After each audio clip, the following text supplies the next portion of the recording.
Good evening, good evening.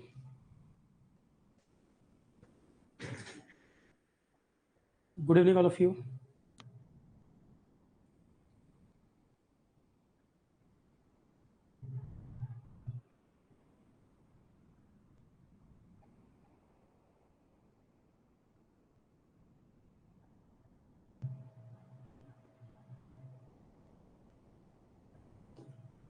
Audio video एक बार आप confirm कर लीजिए, ठीक आ रहा है?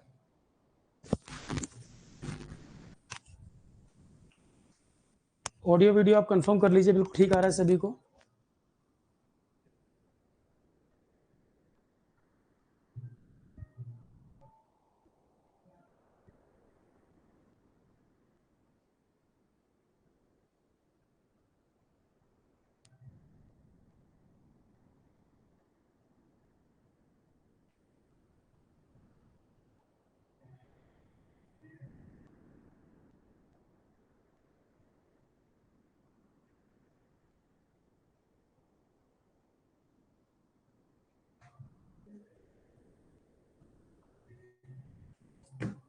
स्टार्ट करें?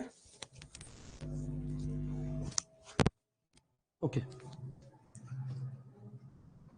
कुछ स्टूडेंट के मैसेज आ रहे हैं कि ज्वाइन नहीं कर पाए हैं। जिन लोगों ने मैसेज किए हैं वो ज्वाइन कर पाए?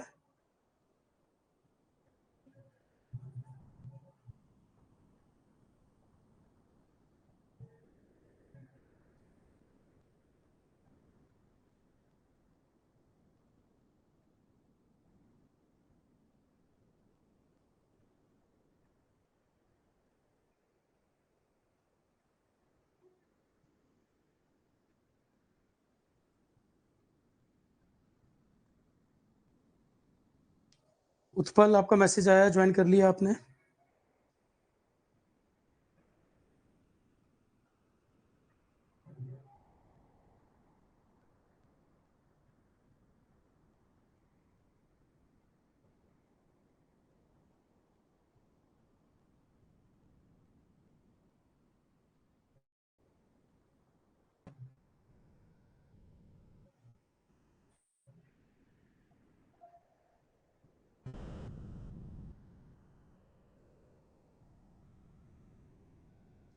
ठीक है, शुरू करें।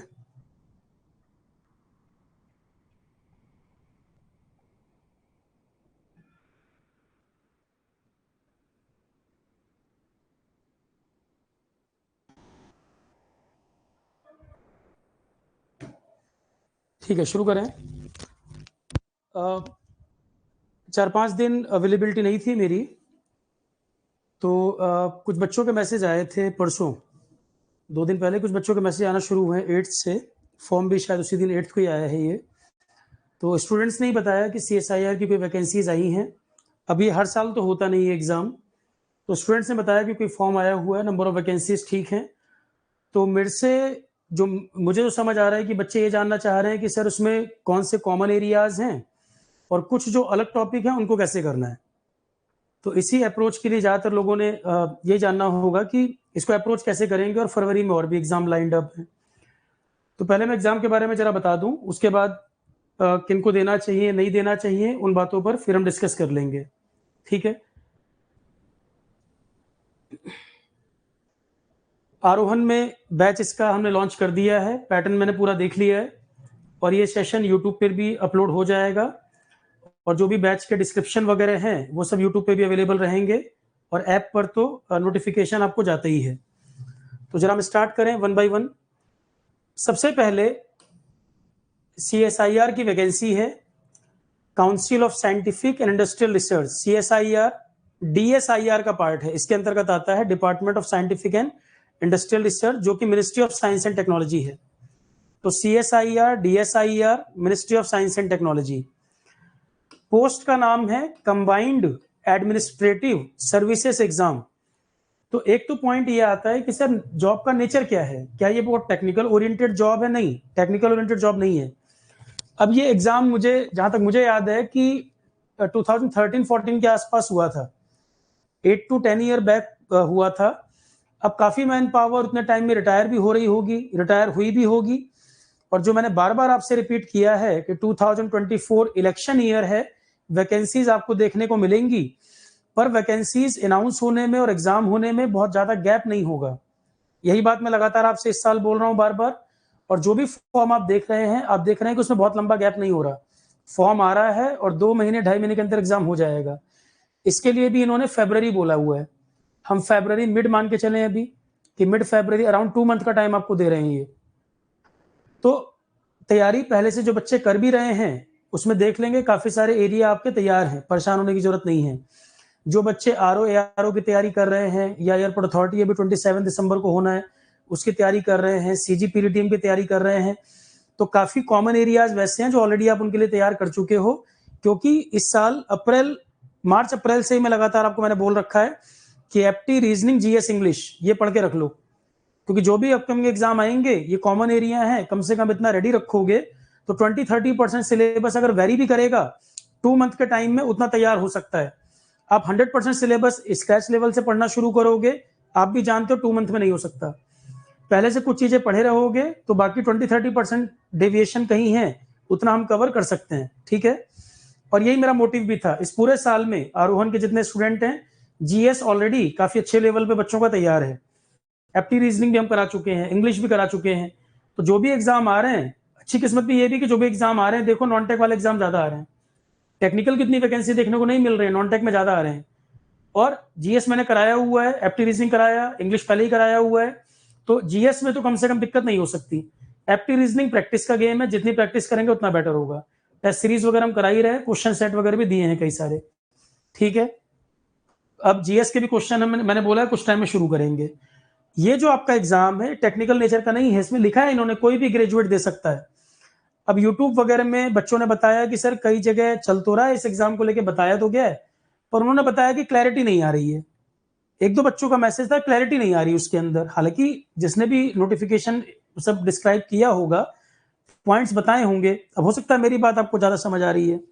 ये जॉब का नेचर मैं क्या आपको बता दूं, जैसे सीजीएल का एग्जाम होता है, जैसे मान लो मिनिस्ट्रीज हैं, अब मंत्रालय में जो एडमिनिस्ट्रेटिव वर्क होना है, पेपर वर्क होना है, लेटर लिखना है, कोई एप्लीकेशन डालनी है, डिपार्टमेंटल ऑफिशियल वर्क होना है, वो जॉब है ये। तो सेक्शन ऑफिसर का भी वही काम है, और उससे एक लेवल नीचे assistant section officer. Section officer वाले में इंटरव्यू है, 2 टीयर का एग्जाम, उसके बाद इंटरव्यू, और फिर आपका एएसओ वाले में कंप्यूटर प्रोफिशिएंसी टेस्ट होगा, उसमें कंप्यूटर टेस्ट है। तो जो लास्ट स्टेज है एसओ वाले में, सेक्शन ऑफिसर में इंटरव्यू, एएसओ वाले में इंटरव्यू नहीं है, उसमें कंप्यूटर प्रोफिशिएंसी टेस्ट है, ठीक है। तो एक एक करके सारे पॉइंट डिस्कस करेंगे। जॉब का नेचर आप सीजीएल टाइप की जॉब, मिनिस्ट्रीज वगैरह में जैसे ऑफिशियल वर्क होता है उसी प्रकार की ये भी जॉब है। क्योंकि सीएसआईआर के कई सारे सेंटर हैं, कई सारी लैब हैं। साइंस एंड टेक्नोलॉजी, जब मैंने जीके करंट अफेयर में पढ़ाया था आपको, तो ministry of science and technology के अंतर्गत सीएसआईआर आती है, उसके अंदर क्या क्या चीजें हैं, कौन कौन सी लैब वगैरह कहाँ है, मैंने पढ़ाया था वहां पर आपको। तो इतनी सारी लैब, इतने सारे सेंटर, ऑफिशियल वर्क के लिए कमी। 10 साल पहले एग्जाम हुआ, मैन पावर की बहुत कमी, और मैन पावर की कमी खाली सीएसआईआर में नहीं, सीजीपीडीटीएम जो एग्जाम होना है उसमें मैन पावर की कमी है, ठीक है। और सीजीपीडीटीएम जनवरी 3rd वीक के आसपास मुझे लगता है कि होगा। कुछ लोग कह रहे हैं कि दिसंबर में होना, दिसंबर में कैसे हो जाएगा, एडमिट कार्ड नहीं आया, लोगों को ट्रैवल भी करना है, टिकट भी कराने होंगे, 10 दिन में थोड़ी पेपर हो जाएगा। जनवरी 3rd वीक के आसपास ही उम्मीद है। और अभी भी कुछ फॉर्म आएंगे दिसंबर में, और भी कुछ वैकेंसीज आएंगी। जो एग्जाम मार्च तक वो कंडक्ट कर सकते हैं उस तरह के फॉर्म अभी आ जाएंगे दिसंबर में। और भी जो देखो, जब तक फॉर्म आ जाएंगे, जब तक वो मार्च तक एग्जाम करा सकें, तो आप उम्मीद कर सकते हो कि जो अपकमिंग वैकेंसीज भी होंगी, कि मान लो कोई और एग्जाम भी आ जाए, तो 15 जनवरी तक अगर कोई एग्जाम आता है तब तो वो मार्च तक कंडक्ट कर सकते हैं। उसके बाद वो इलेक्शन मोड में जब चीजें चली जाएंगी उस समय तो एग्जाम हो नहीं पाएगा। तो इसीलिए बैक टू बैक आप डेट देख रहे हैं कि मिड जनवरी से लेके मार्च, इसी दौरान कई एग्जाम होंगे बैक टू बैक। तो जो अभी अपकमिंग भी होंगे एग्जाम, मुझे लगता है 15 जनवरी से पहले पहले फॉर्म्स आने की उम्मीद है। इस तरह के अचानक से आपको कोई एग्जाम दिख जाए, क्योंकि नेक्स्ट ईयर इलेक्शन ईयर है, तो वैकेंसीज आएंगी, जो मैं लगातार बोल रहा हूँ इस पर। इसमें भी नंबर ऑफ वैकेंसी 444 निकाली है कि 10 साल से वैकेंसी नहीं आई, तुरंत ही ऐसा क्या हो गया, क्योंकि अगले साल चुनाव है तो वैकेंसी आपको और भी दिखेंगी। अभी रिव्यू ऑफिसर में अच्छी खासी सीटें हैं यहाँ पर, और 3 इलेक्शन रूलिंग पार्टी जीत भी, 3 स्टेट यूपी जो रूलिंग पार्टी जीत भी गई है, तो थोड़ा बेरोजगारी का मुद्दा है ही, वैकेंसीज आपको और दिखेंगी अभी, क्योंकि अगला जो 24 में चुनाव जो है वो तो मेन है, तो वैकेंसीज तो आनी है। और ऑल इंडिया लेवल पे होने चुनाव, तो वो तो स्टेट के नहीं होंगे, वो तो ऑल इंडिया होंगे। तो जॉब का नेचर क्या है? ऑफिशियल वर्क है। एसओ एएसओ दोनों ऑफिशियल वर्क है, इसीलिए कोई भी ग्रेजुएट दे सकता है। सीजीएल वाला ही आप जैसी जॉब का नेचर सीजीएल का है उस तरह से आप सोच सकते हैं। पर वहां पे इनकम टैक्स डिपार्टमेंट वगैरह भी हैं, यहाँ पे जो वर्क होगा वो सीएसआईआर के अंतर्गत ही होगा। सीजीएल में, मिनिस्ट्रीज में, इनकम टैक्स में इस जगह जो जॉब करते हैं मिनिस्ट्रीज वगैरह में, यहाँ पर आपका जो वर्क है वो सीएसआईआर के अंदर ही रहेगा। सीएसआईआर की लैब, सीएसआईआर के सेंटर, ऑफिसेज, जहां जहां सीएसआईआर के सेंटर है उन्हीं संबंधित काम होगा। ठीक है, तो जॉब का नाम इन्होंने, इसका पोस्ट का नाम क्या दिया है, एग्जाम का नाम दिया है कंबाइंड एडमिनिस्ट्रेटिव सर्विसेज एग्जाम। कुछ लोग कह रहे हैं सिविल सर्विसेज के नेचर का, बकवास बात है, सिविल सर्विसेज का नेचर का नहीं है ये पेपर कोई हर साल नहीं होता। अभी तो सीएसआईआर को नहीं पता कि कंडक्ट कैसे करना है, सीएसआईआर खुद इसको डिसाइड करेगा, नंबर ऑफ एप्लीकेशन जब पड़ेंगी जितनी उसके हिसाब से। अभी वो खुद क्लियर नहीं है कि टीयर 1, टीयर 2, टीयर 3 जो हम लिख रहे हैं पेपर कराने का, एक साथ कराएंगे कि अलग अलग कराएंगे। तो नोटिफिकेशन अच्छा निकाला है, बहुत इंफॉर्मेशन दी है और साफ साफ लिख दिया है कि एक साथ होगा टीयर 1, टीयर 2 की अलग अलग होगा, वो डिसीजन हम लेंगे। किसका वेट कर रहे हैं? वेट कर रहे हैं नंबर ऑफ फॉर्म कितने आ रहे हैं, कितने सेंटर हमें जरूरत पड़ेगी, हम प्रॉपरली कंडक्ट करा पाएंगे कि नहीं। ठीक है, तो कुछ पोर्शन हम पहले कराएंगे या 2 टीयर एक साथ कराएंगे कि अलग अलग कराएंगे, वो डिसीजन उन्होंने लिखा है साफ साफ कि हम ये डिसीजन लेंगे। वो वेट कर रहे हैं नंबर ऑफ फॉर्म कितने आने हैं, उसके हिसाब से तय होगा। तो सिविल सर्विसेज के लेवल का एग्जाम नहीं है, और जितने टाइम में जितने नंबर ऑफ क्वेश्चन है उससे ही पता लग रहा है। सिविल सर्विसेज में मल्टीपल स्टेटमेंट ज्यादा आते हैं, मल्टीपल स्टेटमेंट ज्यादा नहीं होंगे यहाँ सिंगल लाइनर ज्यादा होंगे, जैसे सीजीएल में पूछता है, सिंगल लाइनर क्वेश्चन ज्यादा मिलेंगे यहाँ पर। ठीक, सिविल्स के लेवल पे मत जाओ आप कि एक दो टॉपिक सिलेबस देख के आप दिमाग लगा रहे हो, वो सिविल्स के लेवल पे जाएगा। ऑब्जेक्टिव है सिंगल लाइनर ज्यादा मिलेगा, मल्टीपल स्टेटमेंट कुछ क्वेश्चन हो सकते हैं, बहुत ज्यादा नहीं होंगे। ठीक है, तो कंबाइंड एडमिनिस्ट्रेटिव सर्विसेज एग्जाम ये पेपर का नाम है। नंबर ऑफ वैकेंसी 444, इसमें भी ज्यादा सीटें जो हैं वो एएसओ की हैं, असिस्टेंट सेक्शन ऑफिसर की सीटें ज्यादा है, सेक्शन ऑफिसर की रिलेटिवली कम है। ऑब्वियस सी बात है, जो ऊपर लेवल की पोस्ट होगी उसमें वैकेंसीज कम और नीचे वाले में सीटें ज्यादा हैं। इसमें भी कई बच्चों को दिमाग में आ रहा है सर दोनों भर सकते हैं कि नहीं। अरे भरना क्या है, उसमें वो पूछ रहा है कि प्रायोरिटी आप दोगे कि आपको असेसमेंट, इसमें भी डिपार्टमेंट्स बना दिए इन्होंने, तो एसओ एएसओ प्रायोरिटी आप भरोगे, उसमें डिपार्टमेंट की प्रायोरिटी दोगे, फिर मेरिट के हिसाब से तय होगा आपको क्या मिलना है। क्वालिफाई करने के बाद मेरिट के बेसिस पे डिसाइड हो जाएगा। ओपन एग्जाम है कि दोनों के लिए अप्लाई कर सकते हैं, मतलब एक ही एग्जाम होगा, कॉमन एग्जाम एसओ का भी एएसओ का भी, जैसा आपने डिसाइड किया होगा प्रायोरिटी पे और जो मेरिट जाएगी उसके हिसाब से तय हो। जैसे ईएससी का पेपर होता है, इंजीनियरिंग सर्विसेज पेपर आपने दे दिया, प्रायोरिटी आप भरते हैं, तो प्रायोरिटी के हिसाब से डिपार्टमेंट आपको मिल जाता है, मेरिट के हिसाब से वही तय होता है। वो भी यहाँ पे भी है, जब रिजल्ट आ जाता है तो उसमें आपको जो प्रायोरिटी आपने भरी थी डीएफ में और जो आपने मेरिट में जो मार्क्स जितने आए मेरिट के हिसाब से, तो ये आपको डिपार्टमेंट मिल पाता है। तो उसी तरह से डिपार्टमेंट की बजाय यहाँ पोस्ट कर दिया एसओ एएसओ, उसमें फिर डिपार्टमेंट बना दिया फाइनेंस वाले कि स्टोर वाले, परचेज वाले। ठीक, ऑफिशियल वर्क है, ये दिमाग में रखो। तो ये सब चीजें तो कुछ डिसाइड करने वाला, वो डिस्कस करने वाला है नहीं। टेंटेटिव डेट, अब ये कह रहा है tentative date of stage 1, stage 2। अब आप कहेंगे सर ये तो स्टेज कह रहा है 2 और लिखा है सिलेबस में टीयर 1, टीयर 2, टीयर 3, क्योंकि इनको ये कंफ्यूजन है कि टीयर 1, टीयर 2 एक साथ करेंगे, 3 को अलग करेंगे या कैसे करेंगे। अभी वो क्लैरिटी नहीं है कि प्री में कितना कराना है, फिर मेंस में कितना कराएंगे, वो नंबर ऑफ फॉर्म कितने आ रहे हैं उस पर डिसाइड होगा। ठीक है, तो पहले मैं ये सब डिस्कस कर लूं, फिर मुझे अपनी जो क्वेरी होंगी पूछ लेना। तो ये सब तो डिस्कस करना नहीं है। फॉर्म 8 तारीख से ओपन हो गया है, 12 तारीख तक last date and time of submission of online form, तो 12 जनवरी तक तो कोई मतलब है नहीं। उसके बाद ये बताएंगे किस तरह से एग्जाम करने वाले हैं, और फॉर्म तो इनको आइडिया लग जाएगा, 15-20 दिन में फॉर्म कितने आ रहे हैं अंदाजा लग जाएगा उनको।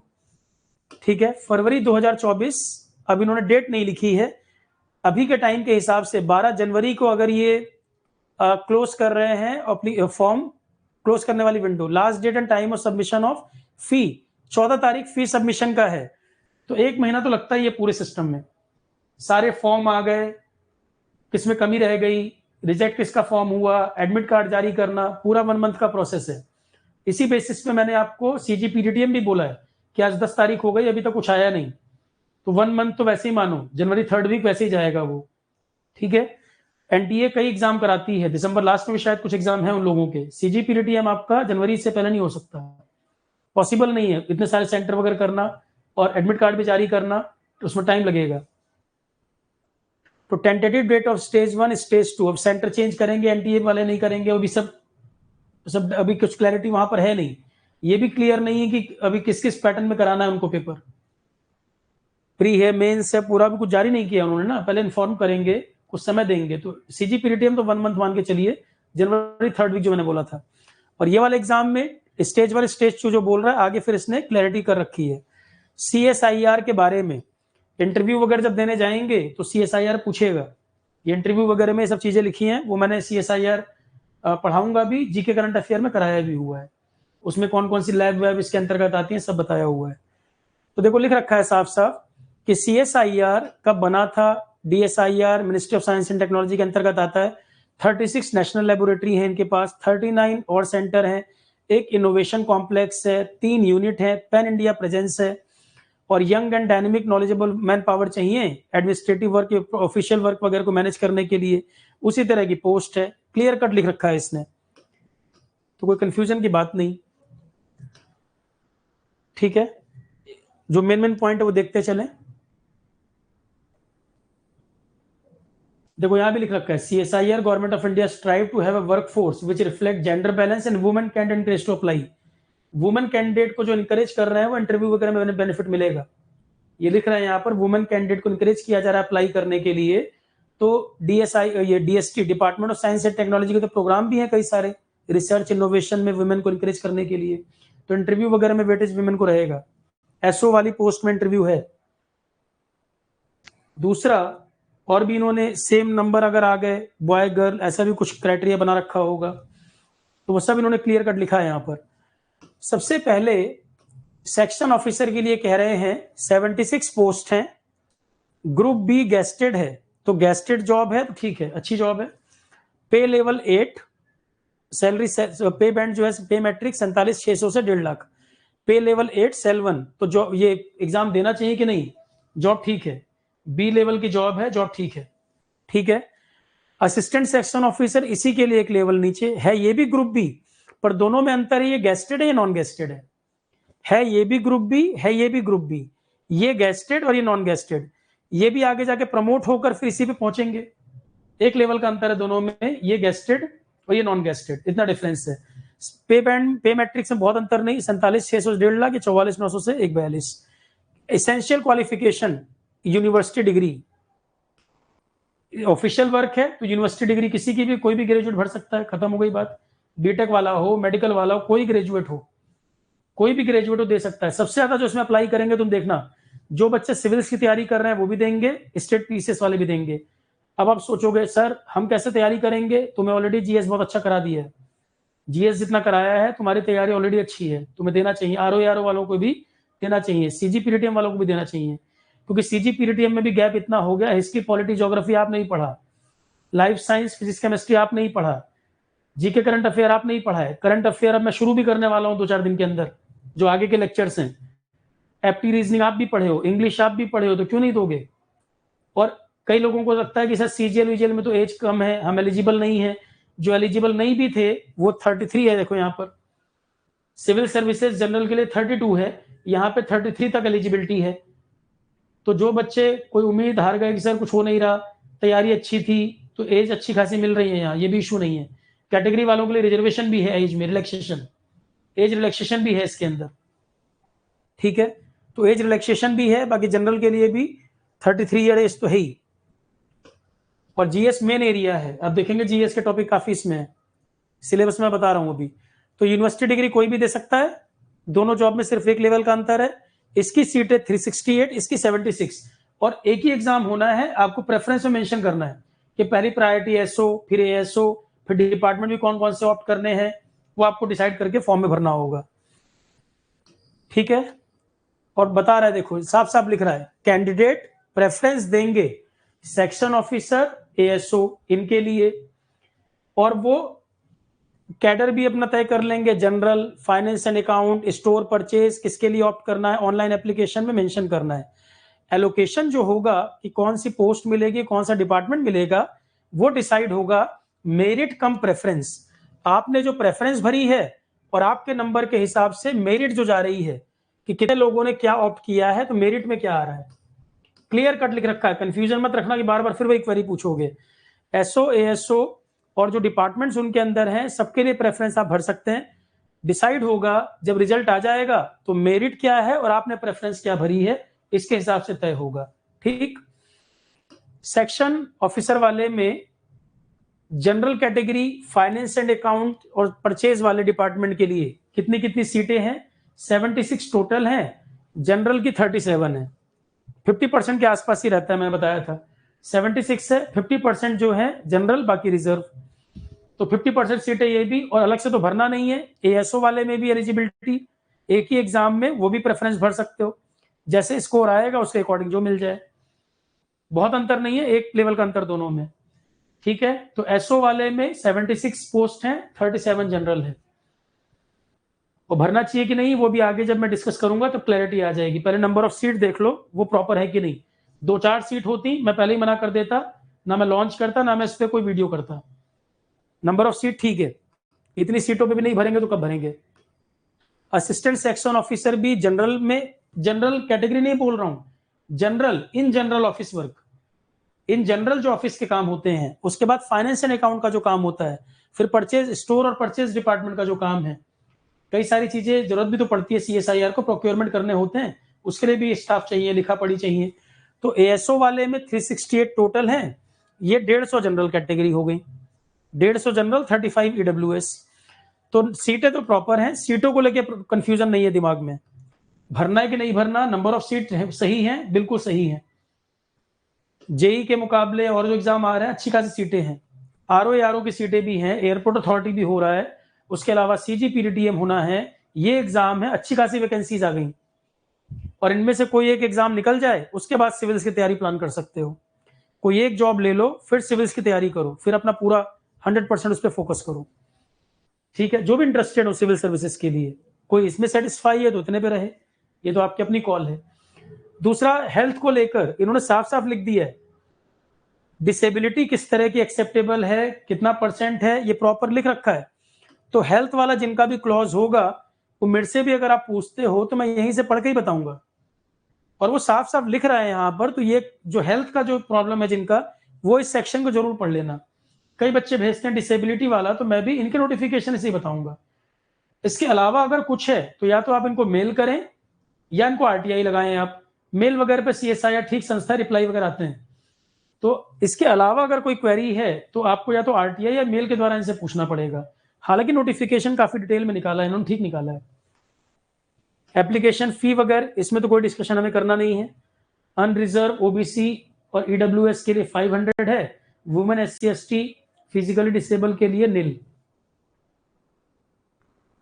एज रिलैक्सेशन वगैरह कितना है, इन जनरल सब जगह चलता है, वो यहां भी है, जैसे यूपीएससी वाला होता है उस तरह का। तो एज रिलैक्सेशन वगैरह क्या है ये देख सकते हैं। एज वैसे भी अच्छा खासा है, उसमें दिक्कत नहीं है। Ex serviceman candidate, SC ST, और ये कह रहे हैं कि डॉक्यूमेंट वेरिफिकेशन के समय कोई वर्किंग पर्सन है, एनओसी उस समय लगेगी, क्लियर कट कह रखा है। वो तो कहीं भी मांगेंगे, तो एनओसी जब ज्वाइनिंग, जब वो डॉक्यूमेंट वेरिफिकेशन होगा उस समय एनओसी चाहिए, वर्किंग जो बच्चे हैं उनके लिए, वर्किंग क्लास के लिए। ठीक है, बाकी पेपर वेपर जो कैटेगरी है जिसकी, वो सब डॉक्यूमेंट प्रॉपर है कि नहीं, वो सब कॉमन चीज है। डेट ऑफ बर्थ वगैरह आपका कौन सा चलेगा, क्लियर कट लिख रखा है, इसमें कोई डिस्कशन का पॉइंट नहीं है। तो नोटिफिकेशन, जो कि मैं हमेशा बोलता हूं, डिटेल में जरूर पढ़ना। नोटिफिकेशन डिटेल में जरूर पढ़ना है, एक एक लाइन ध्यान से, कोई गड़बड़ नहीं करना। अब देखो, अब आते हैं मेन पॉइंट हमारा है, सर एग्जाम स्कीम क्या है, हम पेपर कैसे दें। और ऑलरेडी आरोहण पे हम कोई बैच कर रहे हैं या पहले हम जीएस पढ़ चुके हैं, तो हमें ये देना चाहिए कि नहीं, ये हम यहीं से डिसाइड कर लेंगे।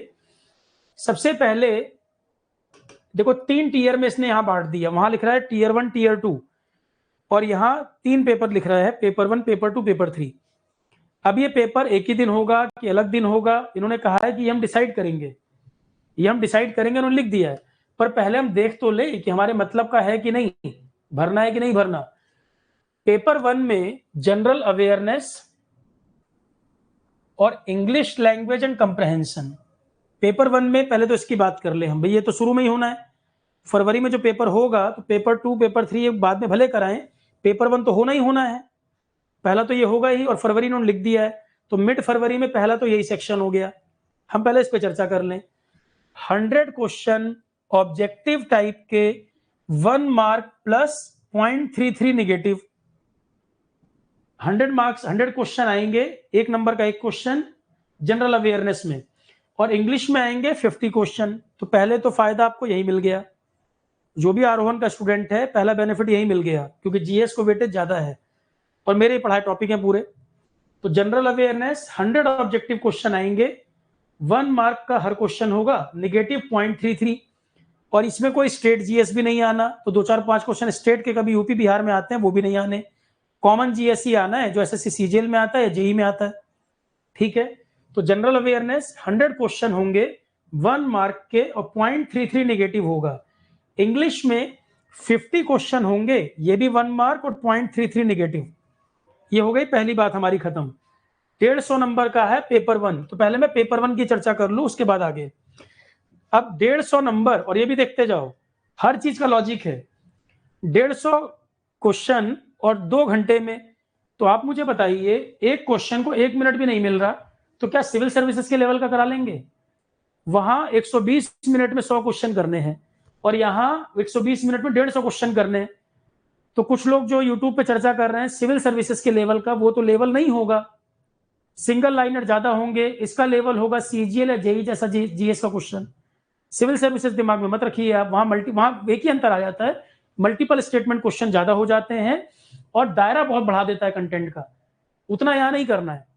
120 मिनट में 150 क्वेश्चन का मतलब हो गया सीजीएल के लेवल का, जेई के लेवल का सिंगल लाइनर क्वेश्चन ज्यादा होंगे, मल्टीपल स्टेटमेंट शायद एक भी ना पूछे या इक्का दुक्का क्वेश्चन मिले, सिंगल लाइनर ही इतने टाइम में हो पाएगा। ठीक है, तो 120 मिनट में 150 क्वेश्चन और सिंगल लाइनर क्वेश्चन होंगे। ठीक, कट ऑफ वगैरह की बात सौरभ अभी नहीं, वो डिपेंड करेगा कितने लोग फॉर्म अप्लाई कर रहे हैं, क्या कर रहे हैं। पर मैं क्लियर कर दूं, आरोहण के स्टूडेंट जो हैं वो जीएस पूरा करें, पूरा करके जाओगे और वो सबसे अच्छा परफॉर्म करके आओगे, ये मैं कह सकता हूं, क्योंकि इसमें स्टेट जीएस भी नहीं है। ठीक है, स्टेट पीसीएस वालों को फिर भी स्टेट थोड़ा बहुत पढ़ना पड़ता है, यहाँ वो भी नहीं है, सीजीएल और जेई के पैटर्न का ही रहेगा। पुराने क्वेश्चन भी लगा सकते हो सीजीएल वगैरह के प्रैक्टिस के लिए। और क्वेश्चन मैंने बोला था अभी कुछ टाइम के बाद ही हिस्ट्री खत्म हो जाएगा, करंट अफेयर की 4-5 क्लासें कराऊंगा मैं, क्योंकि अगस्त तक पढ़ाया था, सितंबर अक्टूबर नवंबर रह गया था करंट, तो उसके बाद में क्वेश्चन ही शुरू करूंगा, सीधे सीधे क्वेश्चन स्टार्ट करूंगा मैं। तो क्वेश्चन बहुत सारे कराऊंगा अभी, वो आपके आरओ में भी काम आएंगे, इसमें भी आएंगे, जीएस में हर जगह वो हेल्प करेगा। सीजी पीरीटीएम में मैंने कराए भी थे क्वेश्चन कई सारे, तो फिर अभी क्वेश्चन शुरू कर दूंगा, हिस्ट्री खत्म कर दूं और 4-5 क्लासें करंट की करा दूं मैं। तो 20 तारीख तक उम्मीद है कि अब हम करंट की कुछ क्लासेस और हिस्ट्री पूरा कर लें, उसके बाद फिर क्वेश्चंस पे आ जाएंगे। हिस्ट्री हो जाएगा, पॉलिटी पिछले महीने कराया है, ज्योग्राफी उससे पहले कराया है, बाकी जीएस तो एक बार सब करा दिया। आप लेक्चर कंप्लीट करिए, क्वेश्चन सीधे सेशन ज्वाइन करो, जब मैं क्वेश्चन कराऊंगा, अपने से भी लगा सकते हो जितना लगाना है। इसके बाद अब पहले मैं पेपर 1 जो मैंने बताया उसका सिलेबस देख ले, फिर हम आगे बात करते हैं कि हमें पेपर देना है कि नहीं, पहले हमको इस पे बात करनी है। यहां ये कह रहे हैं, देखो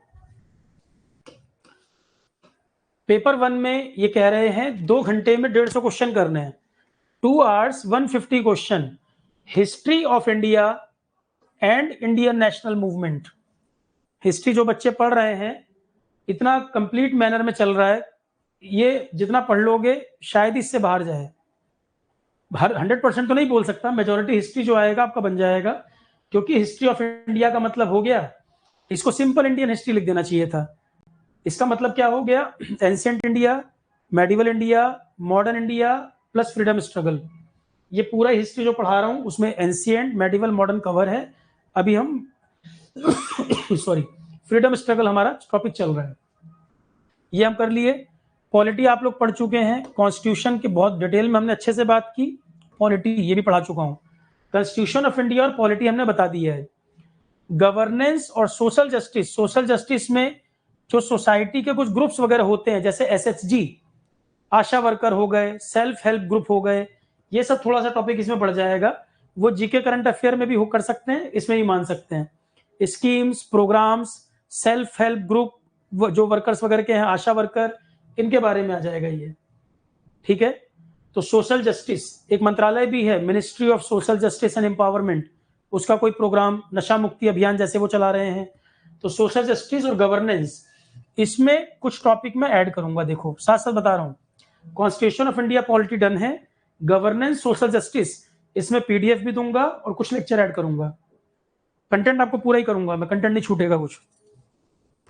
साथ साथ बता रहे हैं, गवर्नेंस, सोशल जस्टिस, पीडीएफ भी दूंगा, कुछ लेक्चर इसमें ऐड भी करूंगा।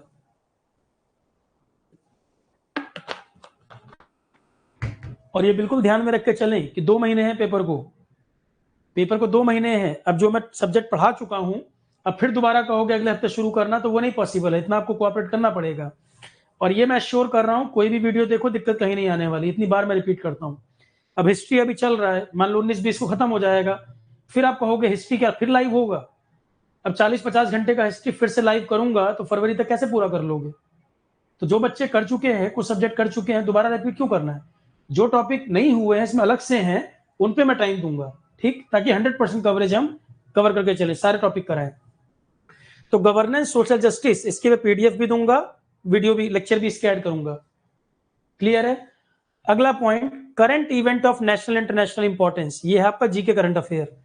20 अगस्त तक मैं करा चुका हूं, अभी करंट केस में कुछ और लेक्चर ऐड होंगे। स्टैटिक जीके ऐड नहीं करेंगे, स्टैटिक जीके पूरा पढ़ाया है, उसमें sports, awards, honour, defence, science tech, ये सब आपका इसी का पार्ट है, current event plus current affair.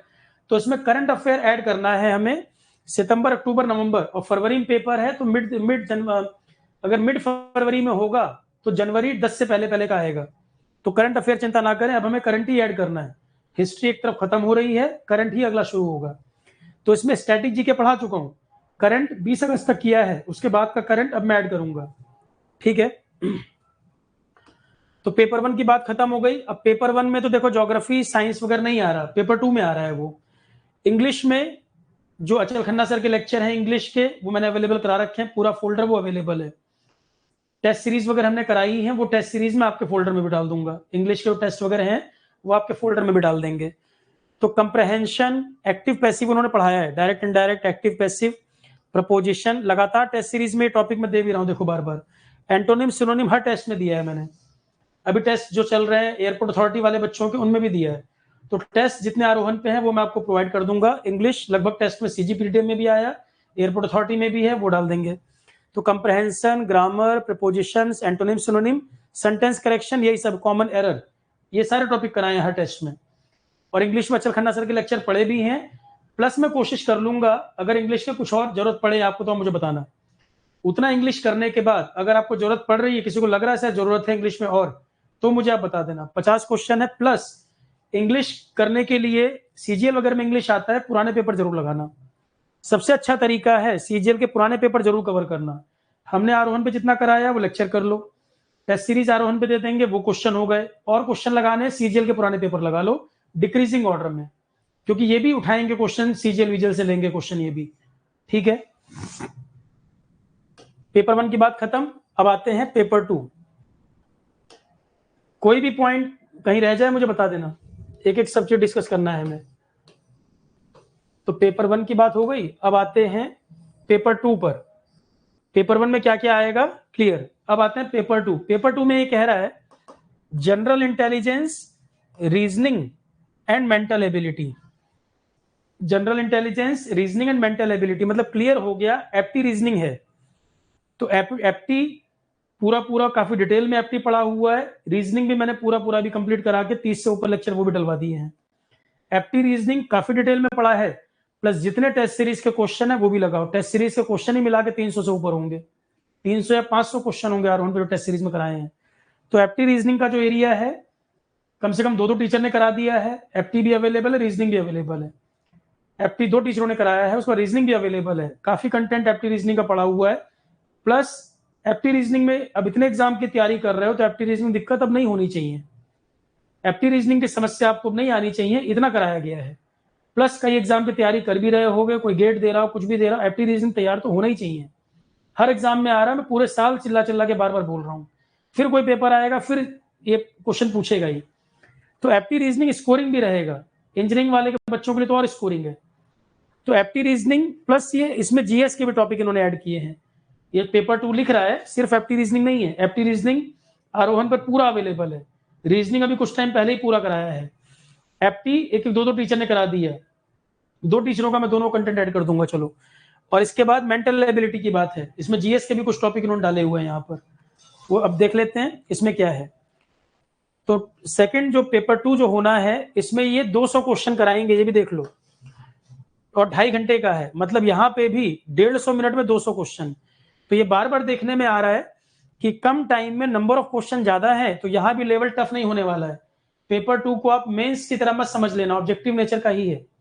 Paper 2 भी ऑब्जेक्टिव ही है, 1 नंबर प्लस 0.33 माइनस, 2.5 घंटे में 200 क्वेश्चन, तो ये भी सिंपल होने वाला है, एसएससी के लेवल का रहेगा।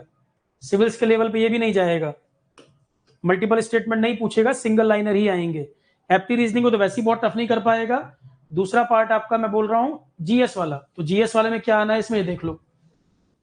इसमें जीएस में क्या पूछेगा,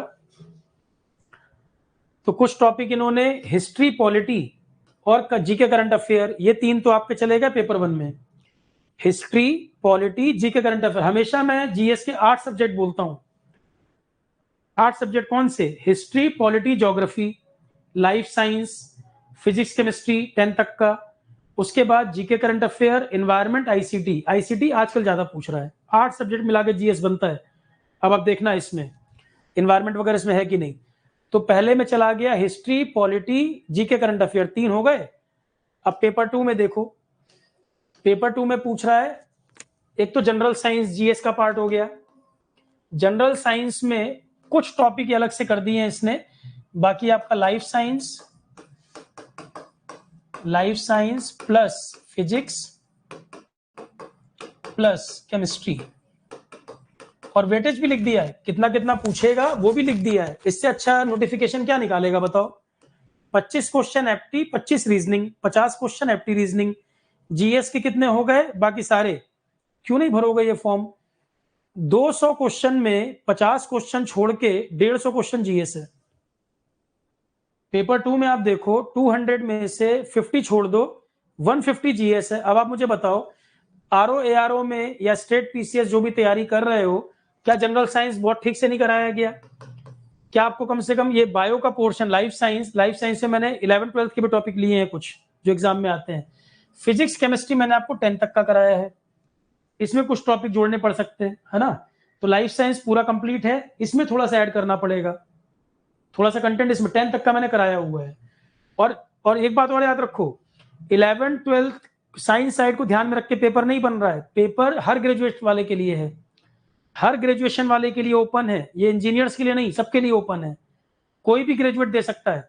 तो बहुत टफ क्वेश्चन जो 11th 12th में जेई की तैयारी में आते थे वो पूछेगा क्या इसमें? नहीं, और पूछेगा अभी, उनको नहीं भी करो तो भी बहुत सारे एरिया हैं जो तुम कर सकते हो। 1-2 टॉपिक बहुत टफ आ जाए, उनके चक्कर में ना भी पढ़ो तो भी बहुत कुछ है जो तुमसे बन सकता है। सबके लिए कुछ ना कुछ है इसमें। अब इसमें कुछ टॉपिक 12th की केमिस्ट्री के हैं, 11th की केमिस्ट्री के हैं, उनके चक्कर में ना भी पढ़ो तो भी बहुत एरिया है करने के लिए, क्योंकि 2 ही महीने हैं, इसको ध्यान रखो, 2 ही महीने समय मिल रहा है। तो पहले अपने स्ट्रेंथ पर काम करो, जो टॉपिक रेडी नहीं है उनको तैयार करो, जहां पर सर्टेनिटी है कि पढ़ के जाएंगे और आएगा। जनरल साइंस, बायो मैंने जो करा रखा है, पढ़ के जाओगे बनेगा। 10 तक के फिजिक्स केमिस्ट्री आ गए, वो भी क्वेश्चन आएगा, बनेगा, क्योंकि एनसीईआरटी को ही रेफरेंस लेके मैंने कराया था फिजिक्स केमिस्ट्री, बताया था आपको। अब ये बताओ, economic and social development, environment, ecology, एक आध क्वेश्चन नहीं कह सकता, बाकी एनवायरमेंट, इकोलॉजी पूरा बनेगा। बायोडाइवर्सिटी, क्लाइमेट चेंज, चैप्टर का नाम ही यही लिखता हूं मैं, environment, ecology, biodiversity, climate change. इसमें शायद एक आध क्वेश्चन ना बने, बाकी ये पूरा बनाओगे। एनवायरमेंट जिसने पूरा कर लिया होगा ये वो खुद से बोल सकता है कि सर सही कह रहे हैं कि गलत कह रहे हैं। Environment, ecology, biodiversity, climate change. Environment तो यूट्यूब पे भी डाला हुआ है पूरा प्लेलिस्ट बना के, तो ये टॉपिक आपका आराम से बनेगा। 25 क्वेश्चन आ रहे हैं, देखो, इकोनॉमी प्लस ये मिलाकर, इकोनॉमी और सोशल डेवलपमेंट। सोशल डेवलपमेंट तो आपके आ गए स्कीम्स। इकोनॉमी में कुछ मैंने बताया है, बैंकिंग के बारे में, जीएसटी के बारे में, और नीति आयोग के बारे में कुछ कुछ चीजें मैंने बताई हैं, थोड़ा बहुत जरूरत के हिसाब से और ऐड कर लेंगे। पहले हम अपनी स्ट्रेंथ पे ऐड करेंगे कंटेंट को, कुछ कुछ एरिया जो अलग से फिर उनको जोड़ेंगे। इकोनॉमी, सोशल डेवलपमेंट मतलब स्कीम, और इन्वायरमेंट है ये पूरा का पूरा, इसमें कोई दिक्कत नहीं। जनरल साइंस आपने देख लिया। एथिक्स, इंटीग्रिटी एंड एप्टीट्यूड, ये मैंने इंजीनियरिंग सर्विसेज वाले बच्चों को पढ़ाया था, और वो एथिक्स कॉमन है, वो तो सबको ही पढ़ना है। मोरल्स क्या होते हैं, एथिक्स क्या होता है, खाली इंजीनियर के मतलब पर थोड़ी है, वो तो जनरल टॉपिक है, सबके लिए कॉमन है। तो एथिक्स, इंटीग्रिटी एंड एप्टीट्यूड ये मैंने कराया हुआ है, और जो बैच हमने लॉन्च किया है आज CSIR का, उसमें डाल भी दिया ये। मैंने जो फोल्डर बनाया है उसी तरह से फोल्डर बनाया है जो आपका सिलेबस है। तो ethics, integrity and aptitude engineering services में जो पढ़ाया था वो मैंने पूरा डाल दिया है। कुछ टॉपिक इसमें और ऐड करूंगा मैं, क्योंकि वो ESC को ध्यान में रखकर था, आपके एग्जाम की जरूरत को समझते हुए कुछ टॉपिक मैं इसमें ऐड करूंगा। जैसे स्टेटमेंट वगैरह बहुत पूछता है, तो इसमें कुछ कुछ लेक्चर ऐड होंगे, PDF भी ऐड करूंगा मैं, तो आप उसकी चिंता ना करें, क्योंकि जो जितने सब्जेक्ट में करा चुका हूं वो प्रेशर तो नहीं है। अब जो डिफरेंट सिलेबस है सिर्फ उस पर हमें काम करने की जरूरत है, तो वो मैं इसमें PDF भी दूंगा और इसके वीडियो भी ऐड करूंगा, आप उसकी चिंता ना करें। Decision making and problem solving, ये प्लानिंग का पार्ट होता है। Decision making and problem solving जब हम प्रोजेक्ट मैनेजमेंट पढ़ाते हैं ESC वालों को, उसमें भी आता है ये। ट्री एनालिसिस होती है, कई सारी टेक्निक होती है, Delphi technique, tree analysis technique, ये एक अप्रोच होती है आपकी ब्रेक डाउन स्ट्रक्चर अप्रोच, कई तरह के कंसेप्ट होते हैं प्रोजेक्ट मैनेजमेंट में। तो decision making and problem solving और मैनेजमेंट प्रिंसिपल एंड प्रैक्टिस, ये दोनों टॉपिक मिला के कवर होते हैं आपका इसमें। स्टैंडर्ड क्वालिटी और प्रोजेक्ट मैनेजमेंट दोनों ESC के सिलेबस के पार्ट हैं। ये दोनों टॉपिक मिलाकर आपका 2 सब्जेक्ट में कवर होता है। उसमें सारे नहीं पढ़ने हैं, उसमें बताऊंगा मैं, भी आगे सिलेबस भी दिया हुआ है, वो सिलेबस के टॉपिक ढूंढ ढूंढ के आपको पढ़ना है। PDF भी सारी पड़ी हुई है, क्लास नोट्स। तो प्रोजेक्ट मैनेजमेंट मैंने पढ़ाया है, स्टैंडर्ड क्वालिटी एक दूसरे मैकेनिकल के टीचर उन्होंने पढ़ाया है। ये दोनों टॉपिक मैंने ऐड कर दिए फोल्डर में। प्रोजेक्ट मैनेजमेंट मेरा पूरा कराया है, स्टैंडर्ड क्वालिटी दूसरे टीचर ने कराया है, अभी खत्म हुआ है कुछ ही समय पहले, 10 दिन हुआ है मुश्किल से। स्टैंडर्ड क्वालिटी खत्म हुआ है 3 दिन पहले, प्रोजेक्ट मैनेजमेंट 4-5 दिन छुट्टी पे जाने से पहले पूरा कराया है मैंने। तो ये 2 टॉपिक आपका प्रोजेक्ट मैनेजमेंट स्टैंडर्ड क्वालिटी मिला के पूरा होगा। नेशनल ज्योग्राफी, ज्योग्राफी मैंने आपको इंडिया वर्ल्ड दोनों पढ़ाई है, यहाँ पे नेशनल ज्योग्राफी है सिलेबस में। इंडिया वर्ल्ड मैंने दोनों कराया है, यहाँ पर आपका नेशनल ज्योग्राफी आएगा, ठीक है। यहाँ पे नेशनल ज्योग्राफी आएगा, 25 क्वेश्चन आएंगे इंडियन ज्योग्राफी से। फिर आपका पेपर 3 वो डिस्क्रिप्टिव होगा, जिसमें लैंग्वेज का पेपर होगा। ये पेपर 3 होगा लैंग्वेज का। ये प्रैक्टिस आपको अब इसमें तैयारी क्या करानी, खुद ही करना है। ये तो लेटर एप्लीकेशन लिखना, प्रेसिस राइटिंग और एसे राइटिंग, ये आपको खुद से करना पड़ेगा। अब इसके लिए मैं क्या कराऊंगा, कोई बैठ के एसे कैसे लिखवाएगा आपको, ये तो खुद ही करना पड़ेगा। Essay writing, precis writing, letter application, ये आपको तैयार करना पड़ेगा, डिस्क्रिप्टिव पार्ट है। बाकी जो मुझे कराना है मैंने बता दिया आपको। इसके बाद उत्पल, मयंक,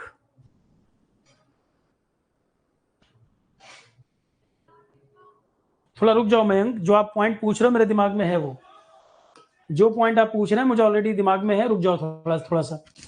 इंटरव्यू 100 मार्क्स का सिर्फ सेक्शन ऑफिसर वाले में है, और इंटरव्यू की जगह पर जो ASO वाली पोस्ट पे होगा वो कंप्यूटर टेस्ट होगा। तो पेपर 3 दोनों में कॉमन है, देखो लिखा है ना, पेपर 1, पेपर 2, पेपर 3, ये सारी पोस्ट के लिए कॉमन है, SO ASO सब में कॉमन है। पेपर 1, पेपर 2, पेपर 3 तीनों में आएगा। सिर्फ अंतर आ जाएगा, SO वाली जो पोस्ट है उसमें इंटरव्यू होगा 100 मार्क्स का, और ASO वाले में कंप्यूटर प्रोफिशिएंसी टेस्ट होगा 100 मार्क्स का। ASO वाले में कंप्यूटर वाला क्वालिफाइंग नेचर का है, ASO वाली पोस्ट में कंप्यूटर वाला क्वालिफाइंग नेचर का है, मेरिट में काउंट नहीं होगा, ये बस पास करना है। इसका मतलब इसकी जो मेरिट बनेगी वो 500 में से बनेगी, 500 में से बनेगी। ASO वाली मेरिट 500 में से बनेगी, और SO वाली जो बनेगी उसमें इंटरव्यू वाले मार्क्स ऐड होंगे, 600 में से बनेगी। 100 नंबर का अंतर रहेगा दोनों में। मेरिट जो बनेगी SO वाली 600 में से, ASO वाली 500 में से, क्योंकि कंप्यूटर वाला यहाँ सिर्फ क्वालिफाइंग नेचर का है, मेरिट में काउंट नहीं होगा। सभी पेपर इंग्लिश हिंदी दोनों भाषा में होंगे, डिस्क्रिप्टिव को छोड़कर, ये इंग्लिश को छोड़कर, इंग्लिश लैंग्वेज के पेपर को छोड़ के बाकी जो कंटेंट आएगा डिस्क्रिप्टिव हो कुछ भी हो, इंग्लिश हिंदी दोनों में रहेगा। पेपर आपका इंग्लिश हिंदी दोनों में रहेगा, केवल इंग्लिश लैंग्वेज वाले पेपर को छोड़कर, ठीक है। और फिर वो कह रहे हैं कि पेपर हम टीयर 1 टीयर 2 मिल के कराएंगे कि बाद में कराएंगे, वो डिपेंड करेगा जो कितने वो फॉर्म हम कितने आ रहे हैं। अभी वो 3 पेपर आपने देखे ना, पेपर 1 पेपर 2 पेपर 3, देखो लिखा है ना, जो प्रोसेस ऊपर लिखा है वो टेंटेटिव है। Final decision paper 1 paper 2, paper 1 paper 2 same day होना चाहिए, चांस है कि सेम डे होगा। पेपर 3 तो अलग दिन होगा, पर पेपर 1 पेपर 2 सेम दिन होगा या अलग दिन होगा, ये भी डिसाइड करेंगे कह रहे हैं। तो अभी तक आप मान के चलो पेपर 1 पेपर 2 सेम डे होगा, जो मेरी अपनी समझ है। ये तो क्योंकि 3 पार्ट में पेपर कराना बड़ा मुश्किल काम है, 3 टीयर में नहीं हो पाएगा। पेपर 1 पेपर 2 फरवरी में ये दोनों होंगे एक साथ। हालांकि ये कह रहे हैं कि पेपर 1 पेपर 2 भी सेम डे कराएंगे कि अलग दिन कराएंगे, हम विचार करेंगे, पर ये होगा दोनों एक ही दिन। देखना, पेपर 1 पेपर 2 एक ही दिन होगा, और डिस्क्रिप्टिव वाला इसके बाद फिर इंटरव्यू। वो 3 स्टेज का हो जाएगा, प्रीलिम्स, मेंस, मेंस में खाली एस्से वगैरह आएगा, और फिर उसका थर्ड पार्ट होगा इंटरव्यू। एएसओ वाले में कंप्यूटर टेस्ट और एसओ वाले में इंटरव्यू, इतना अंतर आ जाएगा। तो कितने एग्जामिनेशन सेंटर वेंटर चाहिए होंगे, क्या जरूरतें होंगी, उसको डिसाइड करके बताएंगे। पर अब मान के चले प्रीलिम्स में पेपर 1 पेपर 2 दोनों, तो जीएस आपका प्रीलिम्स में ही आ जा रहा है पूरा, जीएस आपका प्रीलिम्स में ही आ जा रहा है, ठीक है। अब सबसे अच्छी बात क्या है, और बाकी ये सब कैसे फॉर्म भरना है, मार्क्स कैसे कैलकुलेट होंगे, नॉर्मलाइजेशन कैसे होगा, सब कुछ लिख रखा है। फोटो क्या साइज होनी चाहिए, सिग्नेचर कैसे करने हैं, अब मैं उस पर नहीं जा रहा हूँ, मैं सीधे जा रहा हूँ डिटेल सिलेबस में। एग्जामिनेशन सेंटर काफी सारे हैं, मेन सिटी सब है, ठीक है। टर्म्स कंडीशन वगैरह तो ये सब पढ़ लेना, इसमें टाइम वेस्ट नहीं कर रहा हूं मैं। डॉक्यूमेंट वेरिफिकेशन, एनओसी लिखा है साफ साफ, देख लेना आगे लिखा हुआ है एनओसी चाहिए डॉक्यूमेंट वेरिफिकेशन के टाइम पर, कोई जॉब वाला है तो। Download call letter, ID verification, mobile phone calculator allowed नहीं है। एग्जामिनेशन सेंटर वगैरह फिर हम चेंज नहीं करेंगे बाद में, ये गाइडलाइंस हो गए। अगला जो है डिटेल सिलेबस में बात करते हैं। ये देख लेना, फोटो सिग्नेचर ध्यान से पढ़ के तब अप्लाई करना, गड़बड़ मत करना कि फॉर्म ही रिजेक्ट हो जाए। लेस देन 50 KB फोटोग्राफ, ये सब लिखा है यहाँ पर। ऑनलाइन अप्लाई करने का तरीका, एनओसी देखो ये लिख रखा है, एनओसी वाला पॉइंट यहाँ पर लिखा है, यहाँ पे लिखा है एनओसी हमें चाहिए डॉक्यूमेंट वेरिफिकेशन के टाइम पर, डॉक्यूमेंट वेरिफिकेशन के टाइम पर लगेगा।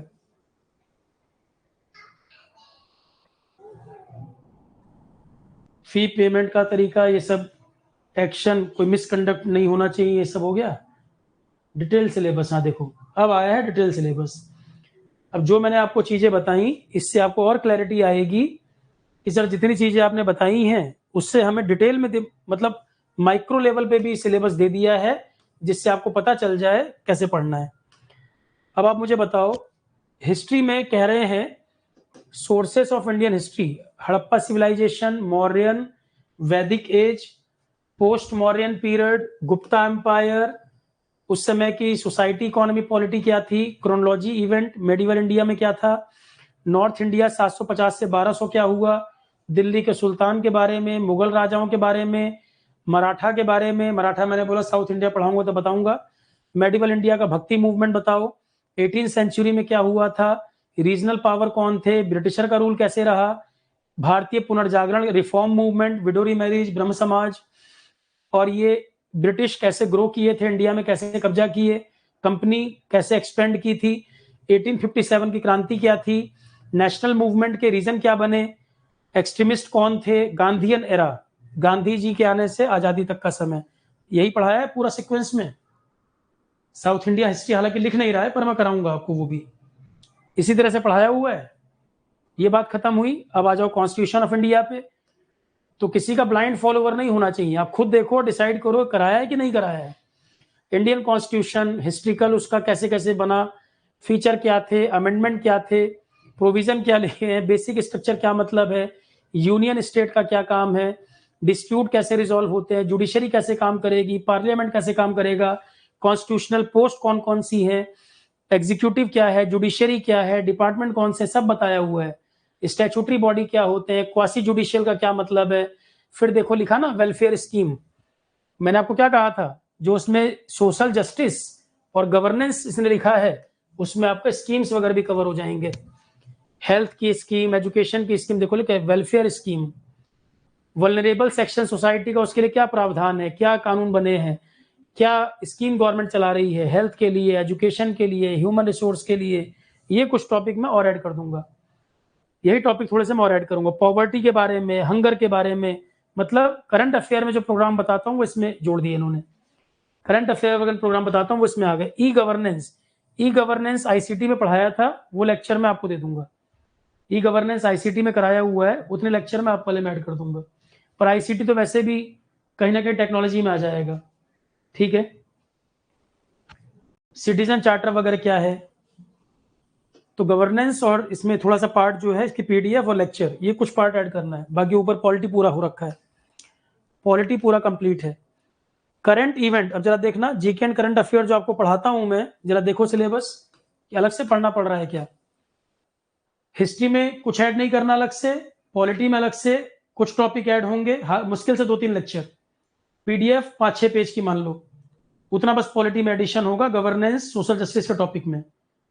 इसके बाद करंट इवेंट नेशनल इंटरनेशनल में, नेशनल इशू पढ़ा रखे, इंडियन इकोनॉमी का थोड़ा सा पार्ट कुछ मैंने बताया, बैंकिंग वैंकिंग के बारे में, जीडीपी जीएनपी बताया है, डब्ल्यूपीआई सीपीआई वगैरह बताया है, गिनी इंडेक्स बताया हुआ है इकोनॉमी में, थोड़ा बहुत और ऐड कर सकते हैं।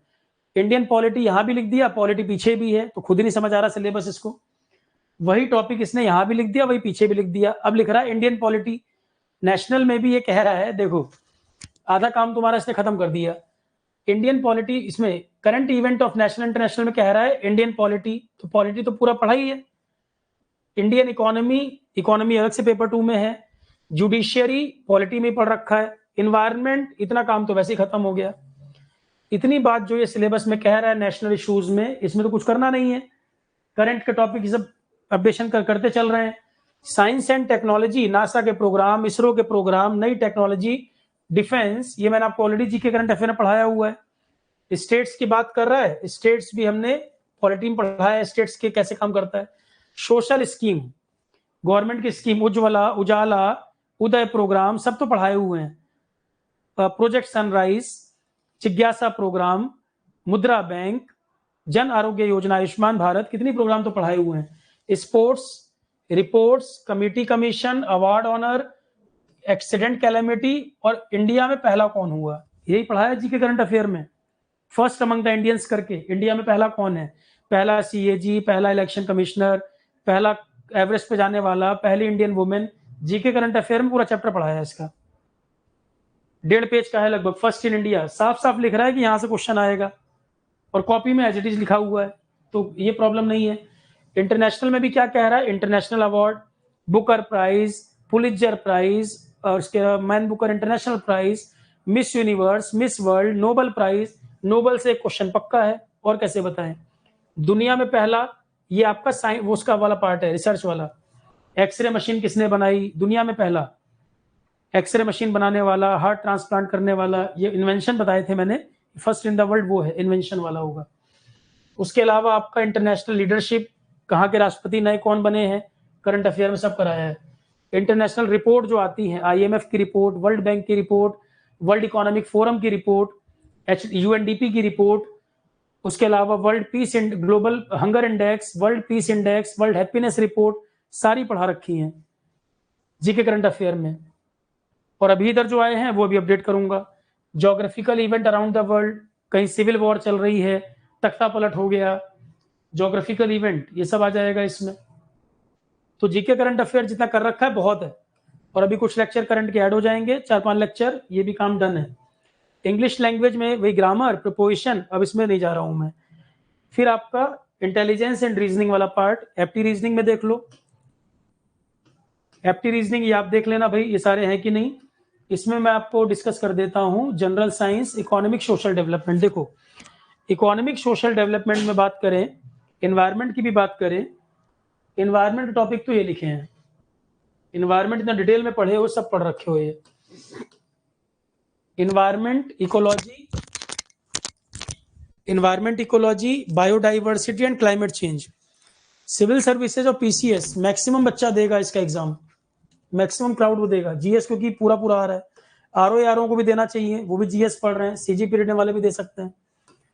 तो इसमें देखो पर डेट क्लैश ना हो जाए, ये देखना पड़ेगा, सेम डेट पे ना हो जाए। क्लाइमेट चेंज, इकोसिस्टम क्या होता है, सस्टेनेबल डेवलपमेंट क्या होता है, अर्थक्वेक, सुनामी वगैरह क्या होती हैं, देखो एज इट इज पढ़ाए हुए हैं सब। इन्वायरमेंट के टॉपिक जो दूसरे सब्जेक्ट से कनेक्ट होते हों, इसी तरह से पढ़ाता हूँ मिक्स करके। इन्वायरमेंट को और सब्जेक्ट से मिक्स करके पढ़ाता हूँ ना, photosynthesis, productivity, production, food chain, food web, trophic level, environment को कनेक्ट करके और सब्जेक्ट से, ज्योग्राफी, बायोलॉजी, बॉटनी, सब्जेक्ट को इंटीग्रेट करना। मतलब जिस अप्रोच पे कराता हूं मैं टॉपिक, इंटीग्रेट करके, इंटरमिक्स करके, जो आप लोग बड़ा पसंद करते हो कि सर कई सब्जेक्ट एक साथ चलते हैं, वही यहाँ पे देखो लिख रखा है। वो कह रहा है कि जरूरत ही हमें यही है, एनवायरमेंट के टॉपिक को इंटरकनेक्ट करके पढ़ना, साफ साफ लिख रहा है। तो कराते हैं हम उसी तरीके से ही है। यहाँ तक तो मुझे कुछ नया दिख नहीं रहा। नेचुरल रिसोर्सेज सब पढ़ा रखे हैं एनर्जी वाला टॉपिक में, रिन्यूएबल, नॉन रिन्यूएबल सब बताए हुए हैं। Conservation of flora fauna, biodiversity conservation दो तरह के होते हैं, in situ, ex situ, national park, biosphere reserve सब बताया है। पॉल्यूशन का चैप्टर पढ़ाया हुआ है, पॉल्यूशन का चैप्टर भी करा रखा है। एनवायरमेंट तो पूरा का पूरा मैच कर रहा है, एनवायरमेंट की चिंता छोड़ो। पीछे इन्होंने इकोनॉमी के बारे में बात की है, basic concept, definition of economy, GDP, GNP, ये सब। उसके अलावा आपका सस्टेनेबल डेवलपमेंट एनवायरमेंट में पढ़ाया है मैंने, वो इकोनॉमी में भी कॉमन है। ये एनवायरमेंट में कराया है, इकोनॉमी से भी कॉमन टॉपिक है। एचडीआई क्या होता है, पीक्यूएलआई क्या होता है, GEM, government e market place, इसी से प्रोक्योरमेंट करते हैं आजकल डिपार्टमेंट में। जीईएम मैंने पढ़ाया था, गवर्नमेंट ई मार्केट प्लेस, आज का प्रोक्योरमेंट इसी से होता है, कराया हुआ टॉपिक है ये भी। HDI, PQLI, government e market place. Government e market place मैंने आईसीटी में कराया था, आईसीटी में कराया था, वो लेक्चर आप लोग भी डाल देंगे। ये जीडीआई वगैरह कराना है, ये कराना होगा, जीडीआई, ग्रीन इंडेक्स, कुछ कुछ चीजें करानी है इसमें, कुछ कुछ चीजें करा देंगे। टॉपिक इन्होंने क्लियर कट लिखी दिए हैं, तो कोई प्रॉब्लम नहीं है। ग्रोथ एंड डेवलपमेंट की बात कर रहे हैं, गवर्नमेंट की पॉलिसीज क्या क्या है, कुछ चीजें इसमें ऐड कर देंगे। 5 ईयर प्लान है, नीति आयोग करा रखा है, कुछ हुआ है, कुछ करना है। तो इकोनॉमी पूरा कंप्लीट नहीं है, इकोनॉमी हमें ऐड करना पड़ेगा। इन्वायरमेंट पूरा कंप्लीट है। जहां पर जो जो एडिशन बता रहा हूं मैं, पॉलिटी में थोड़ा सा एडिशन है, करंट अफेयर नए लेक्चर ऐड करने अगस्त के बाद वाले, इकोनॉमी में थोड़ा एडिशन, इन्वायरमेंट में कुछ ऐड नहीं करना, पूरा कंप्लीट है। एथिक्स वगैरह में ह्यूमन वैल्यूज पूरा पढ़ाया हुआ है, कुछ लीडर्स वगैरह बता रखे हैं, रिफॉर्मर्स कुछ बताए हुए हैं। और जब एथिक्स पढ़ोगे तो वो कंटेंट के फ्लो में बहुत सारी चीजें इसमें कवर हो जाती हैं, तो तब भी थोड़ी बहुत लेक्चर में इसमें ऐड करूंगा। एथिक्स में थोड़ा बहुत हम इसमें ऐड करेंगे। डिसीजन मेकिंग और प्रॉब्लम की बात कर रहा है, मैंने बताया प्रोजेक्ट मैनेजमेंट वगैरह में कई सारी टेक्निक होती हैं, वो टॉपिक है ये। मैनेजमेंट वाले में ये प्रोजेक्ट अप्रेजल, सीधे सीधे प्रोजेक्ट मैनेजमेंट का टॉपिक है, प्रोजेक्ट अप्रेजल। इसमें लीडरशिप, मोटिवेशन, ये दोनों मैंने एथिक्स में पढ़ा रखे हैं, टॉपिक मिक्स कर रखे हैं इन्होंने। लीडरशिप और मोटिवेशन ये दोनों मैंने एथिक्स में पढ़ाया हुआ है। Inventory management standard and quality के टॉपिक में दिया हुआ है, स्टैंडर्ड एंड क्वालिटी में इन्वेंट्री मैनेजमेंट आपको मिल जाएगा।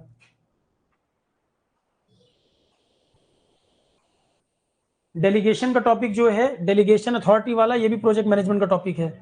फाइनेंशियल मैनेजमेंट भी प्रोजेक्ट मैनेजमेंट का है, प्रोजेक्ट मैनेजमेंट में ये सब पूरे करा रखे हैं।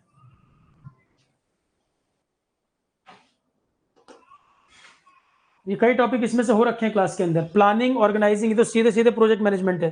प्लानिंग, ऑर्गेनाइजिंग, डायरेक्टिंग, कंट्रोल, ये स्टेजेस की बात कर रहा है। प्रोजेक्ट मैनेजमेंट स्टार्टिंग में मिल जाएगा आपको ये टॉपिक। तो इसके काफी टॉपिक जो है प्रोजेक्ट मैनेजमेंट वाले हैं, कुछ हैं वो स्टैंडर्ड क्वालिटी वाले हैं। स्टैंडर्ड क्वालिटी का ज्यादा नहीं दिख रहा मुझे, 6 सिग्मा वगैरह तो नहीं लिखा, इन्वेंट्री मैनेजमेंट इसमें से दिख रहा है। डाल मैंने पूरे लेक्चर दिए हैं, प्रोजेक्ट मैनेजमेंट इसमें ज्यादा है, पहले वो कर लेना। ज्यादा एरिया इसका प्रोजेक्ट मैनेजमेंट है, और ये ऊपर वाला भी प्रोजेक्ट मैनेजमेंट में कवर हो जाएगा। नेशनल ज्योग्राफी, ज्योग्राफी तो 25 नंबर का आ रहा है, प्लस वर्ल्ड नहीं पूछ रहा। सबसे अच्छी बात तो ये है, सीधा सीधा इंडिया की रिवर, इसी से सीक्वेंस में पढ़े थे। पहला हमने पढ़ा था बेसिक्स ऑफ इंडिया, दूसरा मैंने बताया था इंडिया का फिजिकल, फिर मैंने पढ़ाया था रिवर। मिनरल इंडस्ट्री पूरी लिस्ट लिखवा रखी है, एग्रीकल्चर लिखवा रखा है, फ्लोरा फोना एनवायरमेंट का पार्ट हो गया, human geography plus climate, climate भी बता रखा है, मानसून, एल नीनो, ला नीना, ये सब कराया हुआ है।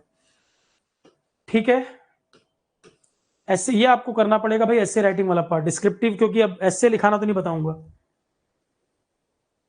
टॉपिक मैं तो कुछ रिकमेंड कर दूंगा कि इस तरह के टॉपिक कर सकते हो। पर राइटिंग की स्किल आपको डिस्क्रिप्टिव खुद डेवलप करनी पड़ेगी, और उसमें किसी टीचर को लाया भी जाए तो उसमें क्या बताया जाएगा, ऐसे लिखना कैसे है। ठीक है, चलो अभी सारी बात खत्म। अब किसी को कुछ पूछना है तो पूछ लो। मुझे लगता है कि यही चीज़ों की ज़रूरत थी। अब किसी का कोई कंसर्न है तो पूछ लीजिए। हाँ, एक पॉइंट ये कि सर हम तो आरोहण पे कुछ बैच में जुड़े हुए हैं और हमने ये चीज़ें कवर कर ली हैं, ये बात बिल्कुल मेरे ध्यान में है और मैं खुद रिकमेंड करता हूँ बार बार अलग बैच के पीछे नहीं भागना। मैंने इसमें क्या किया है, जो बच्चे न्यू जीएस बैच या आरओ बैच या मई वाले बैच में इनरोल रहे हैं, अब जितना सिलेबस आपने देखा उसमें से history, polity, geography, life science, GK and current affair, इसके अलावा physics and chemistry, history, polity, geography, इसके बाद GK current affair, environment, ICT, हो गया 8, 3, 6, 7, एक और रह गया ना, कौन सा रह गया, history, polity, geography, life science. हाँ, इसमें हो गए 3, 2, 5, 3, 8, 8 सब्जेक्ट हो गए। अब हिस्ट्री कुछ चेंज नहीं होना, पूरा पूरा सब में कवर है, कोई दिक्कत नहीं। ज्योग्राफी पूरा पूरा कवरेज है, उसमें कोई दिक्कत नहीं। जीके करंट अफेयर जो भी बैच, जो भी सिलेबस, जो भी बैच हमने कराए हैं, नए लेक्चर करंट के कराऊंगा वो भी सब में अपडेट होंगे। मई वाला बैच भी हो, करंट अफेयर जो मैं भी कराऊंगा वो उनमें भी अपडेट करूंगा। सीजी पीडीटीएम का बैच हो गया है, करंट अफेयर अभी कराऊंगा वो उनके लिए भी रहेगा।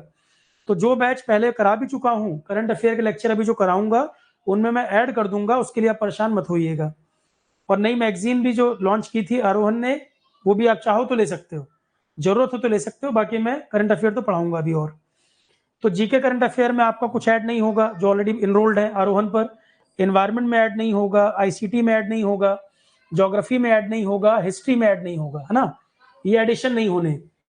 आप लोग अगर अलग से करना चाहोगे तो आपको जरूरत पड़ेगी ethics, standard and quality, project management, आपको ये 3 टॉपिक की जरूरत पड़ेगी। और उसके अलावा आपको जरूरत पड़ेगी पॉलिटी में थोड़ा सा टॉपिक जो है गवर्नेंस वाला। तो वो तो जो पुराने बच्चे हैं सिर्फ गवर्नेंस वाले पार्ट के लिए मत ज्वाइन करना, क्योंकि वो मैं चलो आपको पीडीएफ भी दे दूंगा, कुछ लेक्चर भी ऐड करा दूंगा और लिख दूंगा उस पर इस एग्जाम का है। तो पॉलिटी का ही जुड़ा हुआ टॉपिक है, वहां दिक्कत नहीं है। ये वाला जो टॉपिक है आपका ethics, science, quality, project management, मैंने अलग से पहले ही मैंने इसका कॉम्बो अलग कर दिया है। इन तीनों सब्जेक्ट की फीस आरोहण पे अलग अलग देखोगे काफी ज्यादा थी, मैंने उसको आधा कर दिया। और उसके बाद भी आपका भी 25% का ऑफर जो चल रहा है आरोहण पर, जो मैंने CSIR का बैच भी लॉन्च किया है या ये कॉम्बो लॉन्च किया है, ये आज ही मैंने बनाया है उन्हीं स्टूडेंट के लिए जो अलग से जो पार्ट करना है। क्योंकि अगर मैं चाहता कि भाई पूरे बैच में आओ तो मैं अलग से कॉम्बो रिलीज नहीं करता, कोई भी नहीं करता। ठीक है, तो मेरा यही मोटिव है कि जो बच्चे एनरोल्ड हैं उनको बार बार पैसे नहीं खर्च करने पड़े, कोई बर्डन ना आए। सिर्फ मैंने अलग से ये तीनों का कॉम्बो कर दिया है कि किसी को अगर जरूरत पड़े तो वो अलग से कॉम्बो कर सकता है। अब अननेसेसरी प्रेशर मत बनाइएगा कि सर इसको भी सारे बैच में डाल दो, फिजिबल नहीं है मेरे लिए। जो नहीं हो पाएगा मैं उसको एग्री नहीं करूंगा। ऑलरेडी मैंने काफी सारे सब्जेक्ट बैचेस में डाल रखे हैं, जो कमिट नहीं किए थे वो भी।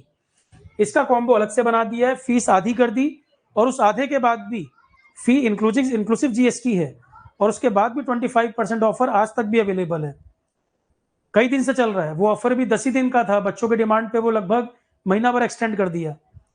ठीक है, आज उसका लास्ट डे हो जाएगा वो ऑफर का भी, 10 तारीख है आज, तो आज तक वो चल रहा है। तो कॉम्बो फीस ऑलरेडी कम कर दी, इंडिविजुअल तीनों जोड़ोगे महंगे हैं, महंगे का भी 1200-1400 होगा, मिक्स करके जोड़ोगे 2300 के आसपास है, उसके बाद भी 25% ऑफ है, इससे ज्यादा मेरे लिए नहीं पॉसिबल है। ठीक है, मैंने क्लियर कट जवाब दे दिया, जो कर पाऊंगा बता दिया, नहीं कर पाऊंगा वही बता दिया। अब मैं और डिटेल में नहीं जाना चाहता हूं कि क्यों नहीं कर रहा हूं, क्यों कर रहा हूं, मैंने ऑलरेडी बता दिया। ऑलरेडी नॉमिनल जो मैं कर सकता हूं मैंने कर दिया।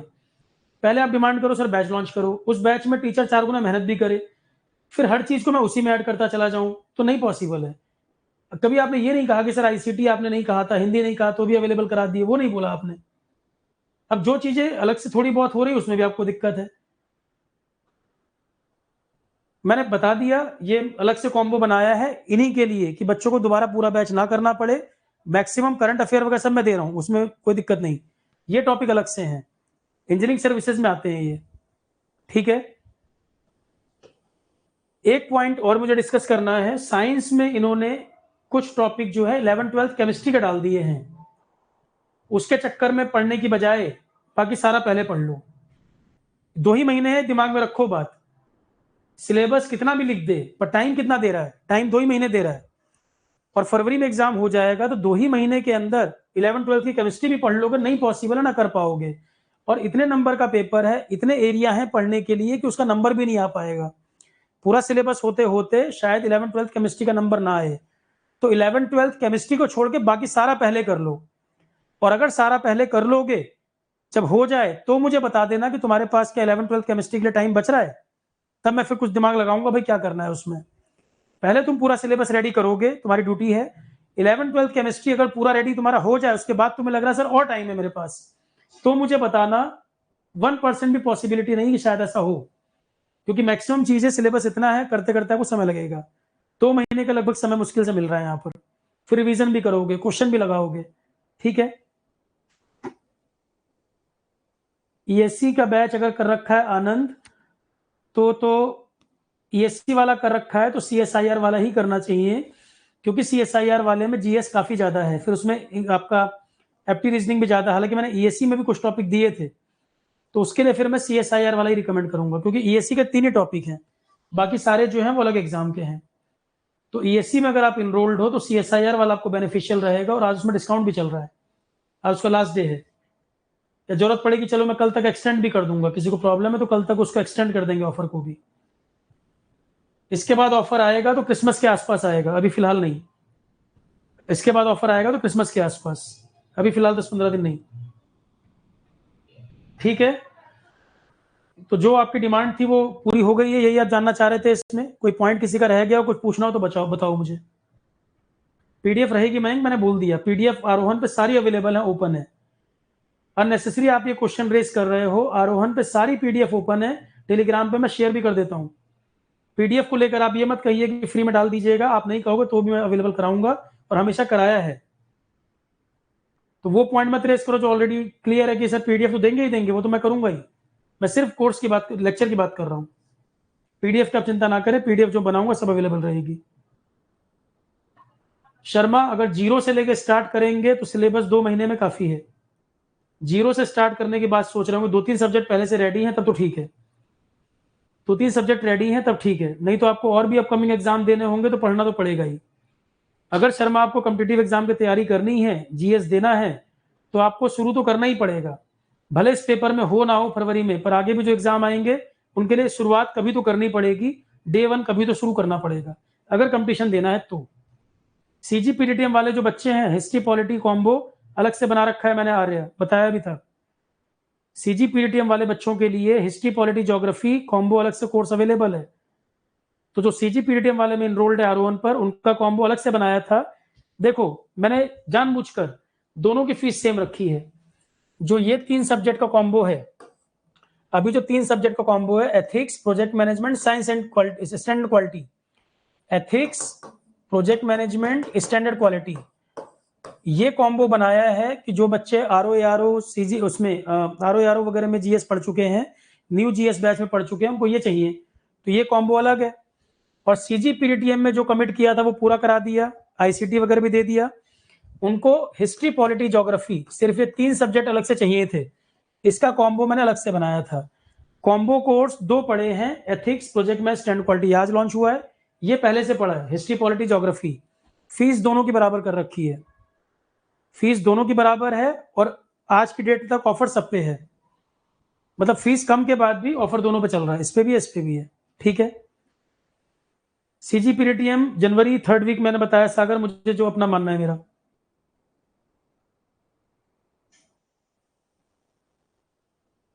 सीजीपीटीएम पूछिए सागर, क्या प्रॉब्लम है? सीजीपीटीएम के बारे में पूछना है पूछो। कोड अप्लाई क्यों नहीं हो रहा है शिवम? जब आप परचेस करने पे जाते हैं उसमें कोड ऊपर सेलेक्ट करो, ऊपर जो कोड दिखाता है उस कोड पे क्लिक करोगे तब अप्लाई होता है। ऊपर जो कोड शो करता है उस पर क्लिक करोगे तब अप्लाई होगा, या मैं क्लास के बाद चेक करा लूंगा। और ये लेक्चर यूट्यूब पे भी जाएगा, जो कोर्स हमने लॉन्च किया है, वीडियो डिस्क्रिप्शन में भी सारी चीज अवेलेबल रहेगी, वहां से भी देख सकते हैं। ठीक है। पीछे 4-5 दिन में अवेलेबल नहीं था, अब क्लासेस आपकी हिस्ट्री आज भी क्लास हुई है, कल भी कंटिन्यू रहेगा। एयरपोर्ट अथॉरिटी वाले जो बच्चे क्लास चल रही है, फिजिक्स उनका चल रहा है, थोड़े बहुत लेक्चर बच्चे हैं, लगभग काफ़ी कंप्लीट हो चुका है। टेस्ट सीरीज में भी 8 टेस्ट उनको मैंने बोले थे एयरपोर्ट अथॉरिटी वालों को, 6 हो गए, 2 बचे हैं। एयरपोर्ट अथॉरिटी 27 दिसंबर को ही हो जाएगा। डेट का शर्मा मैं नहीं कह सकता, मुझे गेट ईएससी से क्लैश करेगा ये मुझे नहीं पता, क्योंकि पर फरवरी में किसी ना किसी डेट पे क्लैश तो करेगा ही, क्योंकि कई एग्जाम है फरवरी में, कई एग्जाम है, किसी ना किसी से क्लैश तो होगा ही, क्योंकि होगा संडे को ही। एडिशनल करंट अफेयर सीजीपीटीएम के लिए कराने वाले हैं, उसका टाइप फॉर्मेट सागर, मैंने एक पीडीएफ अभी देखो कुछ दिन पहले डाली थी, जिसमें न्यू पार्लियामेंट बिल्डिंग सेंगोल क्या है, उसमें देखो मैंने कुछ दिन पहले एक पीडीएफ डाली थी। अब जो कंटेंट ऐड होगा पीडीएफ में हमेशा देता हूँ। करंट अफेयर जब भी मैं क्लास कराता हूँ पीडीएफ हमेशा मैं अपनी बनाई हुई प्रोवाइड करता हूँ। पहले भी पीडीएफ देखो कितनी पड़ी हुई है, उनके लेक्चर भी पढ़े हैं, उनकी पीडीएफ भी पड़ी है।